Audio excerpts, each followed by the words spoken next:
एक ग्वाला रोजाना अपनी गायों को जंगल में नदी किनारे चराने के लिए ले जाता था। जंगल में वह नित्य प्रतिदिन एक संत के यौगिक क्रियाकलाप देखता था। संत आंखें और नाक बंद कर कुछ यौगिक क्रियाएं करते थे। दोस्तों, अगर आपने यह कहानी नहीं सुनी है तो कहानी को लास्ट तक ज़रूर सुनना, ताकि हमें कहानी का मतलब समझ में आए। और किसी भी कहानी को बीच में आधा अधूरा नहीं छोड़ना चाहिए। एक दिन उससे रहा नहीं गया। उत्सुकतावश उसने संत से यौगिक क्रियाओं के बारे में पूछ लिया। बाल ग्वाल के सवाल पर संत ने जवाब दिया कि वह इस तरह से भगवान से साक्षात्कार करते हैं। संत के प्रस्थान करने के बाद ग्वाला भी यौगिक क्रियाओं को दोहराने लगा और इस बात का संकल्प ले लिया कि आज वह भगवान के दर्शन साक्षात करके ही रहेगा। ग्वाले ने अपनी दोनों आंखें बंद कर ली और नाक को जोर से दबा लिया। श्वास प्रवाह बंद होने से उसके प्राण निकलने की नौबत आ गई। उधर कैलाश पर्वत पर महादेव का आसन डोलने लगा। शिव ने देखा कि एक बाल ग्वाल उनसे साक्षात्कार करने के लिए कठोर तप कर रहा है।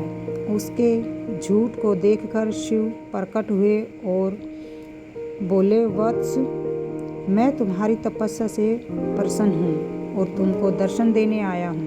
ग्वाले ने बंद आंखों में ही इशारा करके पूछा, आप कौन हो? भोलेनाथ ने कहा, मैं वही भगवान हूँ जिसके लिए तुम इतना कठोर तप कर रहे हो। ग्वाले ने आंखें खोली और सबसे पहले एक रस्सी लेकर आया। चूँकि उसने कभी भगवान को देखा नहीं था, इसलिए उसके सामने पहचान का संकट खड़ा हो गया। उसने भगवान को पेड़ के साथ रस्सी से बांध दिया और साधु को बुलाने के लिए भाग कर गया।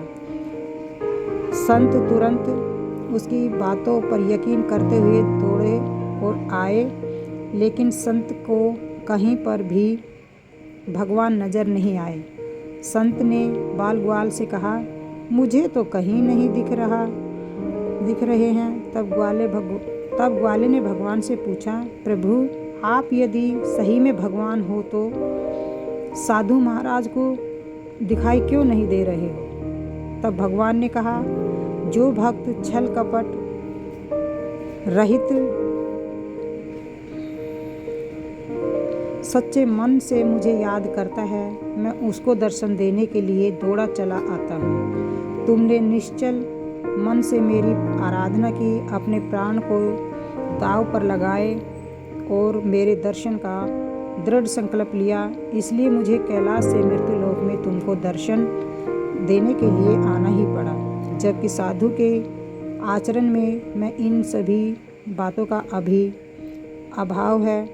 वह रोजाना के क्रियाकलाप करते हैं, लेकिन उनके मन में अभी भटकाव है। इसलिए मैं तुमको तो दिखाई दे रहा हूँ, लेकिन संत को नहीं। इसलिए मन की निर्मलता ही ईश्वर तक पहुँचने का मार्ग है। दोस्तों, यह कहानी आपको कैसी लगी?